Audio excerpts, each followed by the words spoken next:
ഇന്നത്തെ എൻ്റെ ഒരു ചെറിയ വീഡിയോ ആണ് കേട്ടോ. ഞാൻ ചേമ്പിന്താളാണ് ഉണ്ടാക്കുന്നത്. അതിനാവശ്യമായി ചേമ്പിൻ്റെ തണ്ട് എടുക്കാൻ പോയി. ഇല എടുത്തിട്ടില്ല, തണ്ടെടുത്തത് അതുപോലെ മുറിച്ച് പിന്നെ നല്ലവണ്ണം ഓരോ അതിൻ്റെ നാരും ഇങ്ങനെ ഒഴിവാക്കുക. ഞങ്ങളിവിടെ ചേമ്പിന്താളെന്നാണ് പറയല്. ഇത് കൂട്ടി ചോറുന്നാൻ നല്ല ടേസ്റ്റാണ്. വേറെ കൂട്ടാൻ്റെ ആവശ്യമൊന്നുമില്ല, നല്ല ടേസ്റ്റ് ആക്കാരം. അങ്ങനെ ഇത് ഇങ്ങനെ ഓരോന്ന് നന്നാക്കിയെടുക്കുകയാണ്. നന്നാക്കിയെടുത്തതിന് ശേഷം നമ്മൾ ചെറുതായി അരിയാം. ആദ്യമായിട്ട് എൻ്റെ ചാനൽ കാണുന്നുണ്ടെങ്കിൽ എല്ലാവരും സബ്സ്ക്രൈബ് ചെയ്യുക, ലൈക്ക് ചെയ്യുക, ഷെയർ ചെയ്യുക, ആ ബെൽ ബട്ടൺ ഒന്ന് അമർത്താം. ഇത് ചെറുതായിക്കൊക്കെ ഇങ്ങനെ നല്ലവണ്ണം അരിയുക.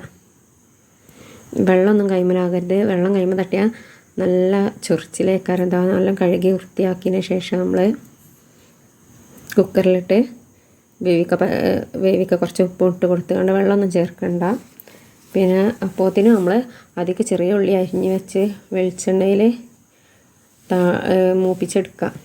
ഇതാ ചെറിയ ഉള്ളി ഇട്ട് കൊടുത്തിക്കണം. പിന്നെ വറ്റൽമുളകില്ലേ അതും ചേർത്ത് നല്ല മൂപ്പായി വന്നതിന് ശേഷം നമ്മൾ കുക്കറിൽ അടച്ച് വെച്ച വെന്ത താള് ഇതിലേക്ക് ഒഴിച്ച് കൊടുക്കുക. ഇതാ നല്ല ടേസ്റ്റ് ആക്കാനും ചോറിൽ കൂട്ടി കഴിക്കാനും വേണ്ടി. പിന്നെ നമ്മൾ വൈകുന്നേരത്തേക്ക് അരി വറുത്തതാണ് കേട്ടോ.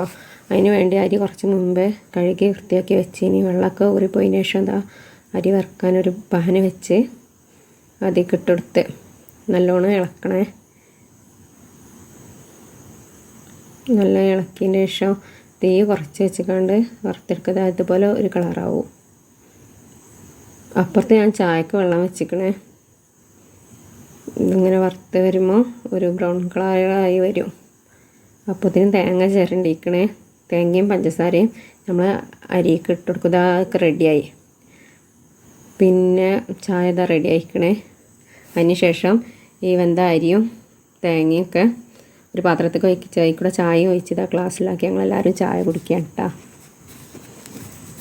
ഇത്രയേ ഉള്ളൂ ഇന്നത്തെ വീഡിയോ കേട്ടോ. എല്ലാവരും ലൈക്ക് ചെയ്യുക, ഷെയർ ചെയ്യുക, സബ്സ്ക്രൈബ് ചെയ്യുക, ആ ബെൽ ബട്ടൺ ഒന്ന് അമർത്തുക. ബൈ.